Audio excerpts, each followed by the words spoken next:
Well, the last weekend in October did not disappoint, but really, the craziness of Week 9 didn't just happen on Saturday. It was an all-week affair. On Wednesday, we saw Kennesaw State get their first ever FBS win by beating the top team in their conference. 0-6, Kennesaw State beating 5-0 Liberty in the Conference USA. That really kicked off the festivities. Then the next day, on Thursday, we saw a turnover fest in Pittsburgh. The Panthers forcing 5 interceptions off of Syracuse in a 41-13 win in ACC play. And then, of course, the madness really took off on Friday and Saturday, and that's what we're here to really talk about today in our Week 9 recap. So welcome back to the Gridiron Expert, guys. We're so glad that you could join us today. As always, please continue to like, comment, subscribe, share our videos, and of course, check out everything down in the description below. That includes our expert picks over here, home with some of the best college football and NFL spread picks in the entire country. We're not thrilled with a 5-5 week this week. Had a winning week last week, 5-5 this week. We've only had 1 week this season, through 9 weeks, only 1 week where we've gone below 500. You can see that based on our record, hitting nearly 55% of our bets, and currently on an 11-4-1 run in our best bet section. We're hitting 72% of our best bets over the last 5 weeks. So if you want to win big with us, you want to take advantage of those best bets, thegridironexpert.com,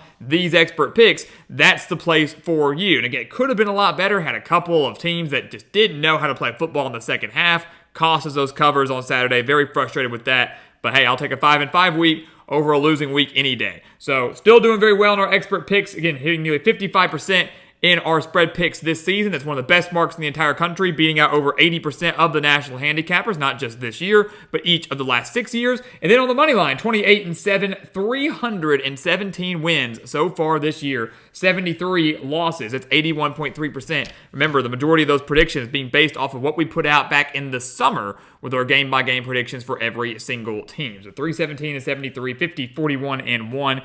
Again, if you want to win big with us, taking advantage of these type of numbers, the expert picks on thegridironexpert.com is the place for you.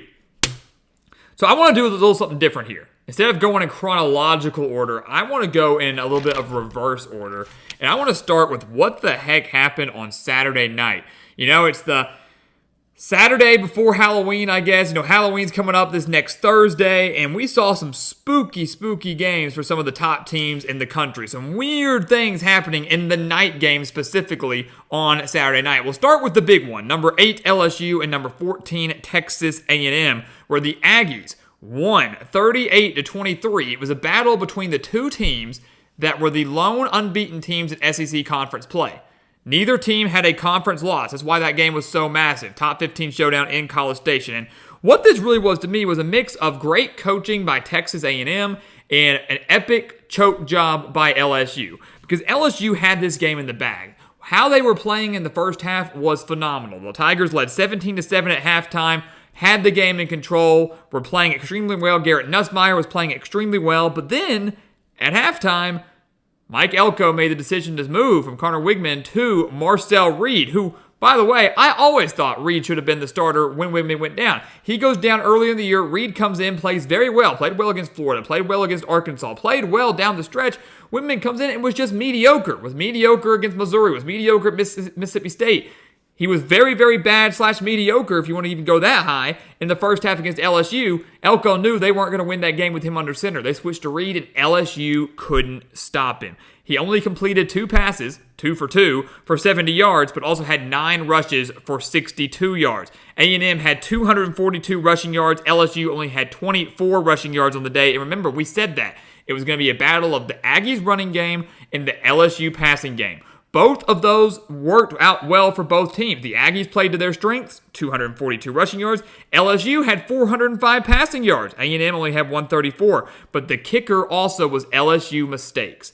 The Tigers shot themselves in the foot over and over again. They had 2 missed field goals, and then they also had a botched snap on the field goal where the holder just wasn't ready for the snap, led to a turnover, A&M taking advantage of that. In the second half alone, LSU had 3 interceptions that led to 17 Texas A&M points. So 17 points off of turnovers, 2 missed field goal, botch snap there. Could have been 9 extra points just off of field goals alone. Take away one of those turnovers, make all those field goals, LSU wins the game. So the Tigers were outcoached. They shot themselves in the foot too many times, and Marcel Reese should be the starter in College Station going forward, as the Aggies are 7-1, the only unbeaten SEC team in conference play, and the remaining SEC conference games for them are against South Carolina, Auburn, and Texas.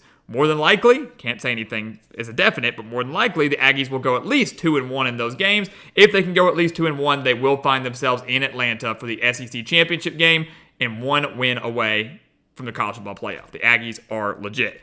So, big time win there. Number 8 team in the country goes down. How about over in Kansas? Sunflower Showdowns, number 16 Kansas State survives a very scary matchup against Kansas, 29-27. Like LSU, the Wildcats shot themselves in the foot over and over and over again. They were leading 23-14 in the third quarter, but their defense could not find a way to stop Jalen Daniels, who had 209 yards on the day, 1 touchdown, also 66 rushing yards in a touchdown. But it was Daniels' mistakes that we've seen all year long that ultimately cost the Jayhawks the game. If you go back and watch the game, Daniels had a very costly fumble late in the fourth quarter, 3:54 remaining. That allowed Kansas State to hold on to the ball, march down the field, get into field goal range, scored there, 29-27. And then, of course, they had one last chance, the Jayhawks did. Daniels was unable to get them into field goal position to try to win the game 30-29. And they ended up winning the game, again, 29-27. Kansas State, again, had a lot of opportunities to put that game away, but some mistakes by Avery Johnson, some poor defensive relapses there. They probably should have lost that game, all things considered, but the Wildcats held on for a 2-point win, nearly double-digit favorites, only a 2-point win in a game that featured 880 total yards of offense. The Wildcats keep their Big 12 title hopes alive with a win over their in-state rival. And then to add to the madness, add to the craziness of the night games with ranked teams, SMU somehow survived Duke 28-27 in overtime. Look, SMU probably should not have won this game. The Mustangs had every opportunity to win by a very large margin and couldn't do it. Why? Because they had 6 turnovers. Somehow, SMU committed 6 turnovers, Duke committed 0 turnovers, and yet the Mustangs still won. The Mustangs fumbled at the Duke's 4-yard line on their first drive of the game. They had an interception and then later had a fumble, all in the first half. But despite all of that, the Mustangs still led 14-7 at halftime. Then, in their opening drive of the second half, they were stuffed on the 1-yard line 4 times in a row, could not get in the end zone. Then on their final 3 drives of regulation, it went interception, interception, fumble with 1:07 left. It looked like Duke was going to win the game in regulation on a field goal. The field goal was blocked. SMU scores in overtime. Duke scores in overtime. Manny Diaz, despite being at home, decided to go for 2, and the 2-point conversion failed for Duke. SMU lucky to have survived a wacky game in Durham. Duke, though, maybe the real deal. They were 6-1 coming into this game, playing really good football. Now 6-2. They are going to go bowling, put up a lot of fight against this good team, but kicking themselves for not being able to take advantage of 6 turnovers, especially on their home field. So some wild stuff happening in the night games. Not even late night games, just the night games on Saturday. We backtrack a little bit now to Friday over in the Mountain West, where Boise State survived UNLV. We use the word survived a lot because that's what these teams did. These ranked teams didn't necessarily play well, but they survived their opponents. This was a highly anticipated Mountain West matchup, one that had major college football playoff implications, and Boise State did come out on top. They actually were one of our expert picks this week, did come through on the cover for us, winning 29-24, despite Ashton Jeanty having a bad game. Jeanty had a career-high 33 carries for 128 yards and a touchdown. For some, they're saying that's a bad game. That's not a bad game at all. He was the workhorse, and he was doing it when he's pretty banged up. You look at him after the game, he was getting hit hard, and yet battled through to lead his team to victory. The Boise State defense came through clutch against UNLV. A lot of rushing yards, not a lot of points, only 24, and the offense milked the last 8 minutes and 7 seconds of the clock. They forced a UNLV punt, and they never got the ball back in the fourth quarter. Boise State running out the final 8 minutes in the game. Maddox Madsen, over 200 yards and a touchdown on the day, and Boise State now sits at 6-1. They remain the favorite of the group of 5 teams to make the college football playoff, and they look really good considering the remainder of their schedule only has 1 team left with a record above 500. That's San Jose State. So Boise State, barring any crazy upsets down the road, not saying they're a lot. They're not a lot. They got a lot of football left to be played, but sitting really pretty when it comes to making the college football playoff. Speaking of teams in the group of 5 that maybe had a shot at the college football playoff, one of those was Navy. Navy no longer has a shot at the college football playoff. The midshipmen were annihilated in a top 25 matchup. Number 12 Notre Dame beating them 51-14. SMU had 6 turnovers on the day. Who else had 6 turnovers on the day? Navy did. Navy had 6 turnovers against Notre Dame, and the Fighting Irish scored, 28 points off of them? The Fighting Irish led 31-7 at halftime. They had 466 yards of offense on the day, 265 of which came on the ground. Ironically, Notre Dame outrushed Navy in this game. The Fighting Irish had 265 rushing yards, Navy only 222. The Fighting Irish were able to take advantage of those turnovers, Navy taking their first loss of the season, while Notre Dame has remained hot since that loss in Northern Illinois and that win on the road in College Station against Texas A&M, looking better and better with each week as the Aggies continue to win big games as well. So Notre Dame still a legitimate college football playoff contender. Big shout out to number 13 Indiana, who could find themselves in the top 10 next week.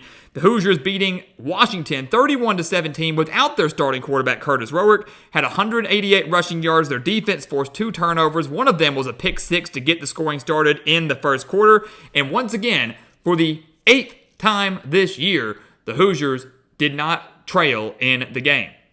Indiana has not trailed for a single second this season. They are 8-0 in the first year under Curt Cignetti, and the schedule lines up perfectly for them to make a college football playoff run. Toughest game remaining is on the road against Ohio State, an Ohio State team that barely beat Nebraska, the same Nebraska team that Indiana just beat by 49 points. Could be a very interesting game in Columbus here in a few weeks if things continue to head in that direction. Shout out to the number 1 team in the country, Oregon. They looked the part against number 20 Illinois.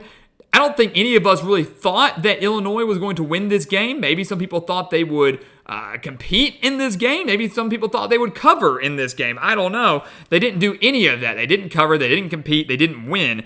Illinois lost 38-9. Oregon outgaining the Fighting Illini 527 yards to 293. The Ducks had 229 rushing yards on the day and led 35-3 at halftime. So Oregon, that having that number 1 by their spot didn't faze them. Didn't faze them a bit. They showed that they deserved that number 1 spot. And they're not going to move from that number 1 spot. And there's a very good chance the Ducks will hold that number 1 spot for the remainder of the year. Their schedule very favorable. Remaining games against Michigan, Maryland, Wisconsin, and Washington. A 12-0 finish is very, very possible. And then whatever happens in the Big Ten Championship, maybe it's against Ohio State, maybe it's against Indiana, who knows, will determine where they're seated in the college football playoff. Number 5, Alabama. Number 15, Alabama. They looked the part against number 21, Missouri, who will topple out of the top 25 rankings. They beat the Tigers 34-0. The interesting storyline in this game was Alabama down on their luck, already have 2 losses on the year. They haven't looked great the last few weeks. What are they going to look like? Missouri, though, very beat up. Brady Cook was beat up. Nate Noel was beat up. You didn't know what to expect out of the Tigers in this game, but a lot of people thought it could be close. I projected Alabama to win this game by about 14 points. I actually said Alabama would score 34 points. Go look it up in our community notes. We said that. Alabama wins 34-20. The Crimson Tide scored 34. The Tigers, though, did not score 20. They scored nothing. Alabama was only up 13-0 at halftime, but then dominated in the second half, forcing 2 interceptions off of the Tigers. They outgained the Tigers 486-239, had 271 rushing yards on the day, which was more yards than Missouri had total. Alabama rushed for more yards than Missouri had total on the day. So, again, take it with a grain of salt. Missouri did not look all that great this season, hadn't looked all that great this season, and they were very beat up in this game. But Alabama did come out and play a full 60 minutes, fully dominant game. Got a goal line stand late in the fourth quarter to preserve that shutout. Kalen DeBoer wanted it bad. Alabama looked good in this win, and now we'll see what they can do in the month of November and if they can still sneak in to the college football playoff. And then finally, the game that we were all kind of excited about, number 5 Texas against number 25 Vanderbilt, a top 25 matchup in Nashville, and it lived up to the hype. It kind of felt like this was going to be one of those games where Texas was either going to annihilate Vanderbilt, win by 35 plus, or this game was going to come down to the wire. And that's exactly what happened. It came down to the wire. And give credit to Vanderbilt, man, for the fight that they have put in. This game started off very similar to their game against Alabama. Forced an interception early, scored a touchdown immediately after that. Vanderbilt was up 7-0 on the number 5 team in the country. Did so in just a few opening minutes of the first quarter. But then they quickly trailed 21-10 at halftime. Looked like Texas might find a way to run away with this thing. And they didn't. Vanderbilt kept chipping away. It was a 7-point game with just 5 minutes remaining in the fourth quarter, but Texas got a field goal, made it a 10-point game. Vanderbilt got a late score to make it a 3-point game. Their onside kick failed, and Texas escaped with a 27-24 victory. So Texas, credit to them for bouncing back after a heartbreaking bad loss at home to Georgia. Not bad because of the opponent, bad because of the performance. They bounced back on the road in a somewhat hostile environment. Vanderbilt actually packing their stadium for this game, beating a top 25 team on the road, but a lot of credit to Vanderbilt. This team is legit, guys. They should be a bowl team. They've got to win one more game in conference play, I believe. Could be South Carolina, could be Auburn. Some say it could be Tennessee. Who knows? I do think Vanderbilt gets their last win, gets to a bowl game. They forced 2 interceptions off of Texas, or 2 Texas turnovers, I should say. They battled back. They were never down. Clark Lee's got this team rolling. He's got this team believing. And seeing Vanderbilt in the postseason is going to be a very fun sight to see, a very fun team to watch, and they deserve a lot of praise and a lot of credit for not just what they've done this year, but what they just did against Texas as well. I know a win's a win, a loss is a loss, and there's no such thing in my eyes as moral victories, but a lot of credit to Vanderbilt for what they have done so far this season and actually hanging with the top dog, something they were never doing prior to this. So guys, week 9. It wasn't the craziest of weekends. The night games were pretty wild, but very intriguing. We didn't see too many major top 25 upsets over the course of the weekend, but October's over. Now it's time to roll into the month of November. And as we know, November is typically one of the craziest months in college football. Teams are making their last pushes for a conference championship, their last pushes for a berth in the 12-team college football playoff. It is going to be a very fun, exciting month. And as always, we're going to have you covered every step of the way. So once again, as always, thank you so much for watching us here at the Gridiron Expert on YouTube. Make sure to continue to like, comment, subscribe, share our videos. Check out everything down in the description below. That includes these expert picks here. 11-4-1 run in our best bets right now. That's just for college. We're hitting well over 60% of our best bets in the NFL. So all the more reason to go check that out as well. We're on a hot run in our best bets, doing very well overall, very well on the money line. Again, go sign up for this today. It is a full year-long subscription, and we want you to become a member of our GE Nation. And once again, as always, thank you so much for watching, and we'll see you next time right here on the Gridiron Expert.